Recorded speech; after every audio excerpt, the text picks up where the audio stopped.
Только я знаю, на Новый год вы не наряжаете. Елка – это сатанизм, елка – это символ смерти во всех языческих культах поганых. И это тоже ввел Петр I, и даже при нем, несмотря на его такой вообще настойчивый нрав, это не прижилось. Это прижилось только в конце 19 века, среди его потомков, так называемых Романовых, хотя это уже не Романовы были, а внешнее управление немецкое. Елка – это сатанизм, вот это сатанинский символ. Этот мой дед с бородой, это никакой не Санта-Клаус, это по языческим культам как раз собиратель дани, тот, который собирает смерть в семьях, ну то есть покойников забирает. А говорили святой Николай. Не, это вранье, это обычное вранье.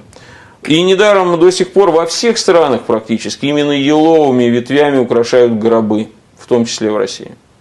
Поэтому не ставьте у себя елку, не накликайте беду. А что же с праздником-то делать? Хочется Драгоценный ведь. праздник 1 марта. Это у вас. Нет, это у всех.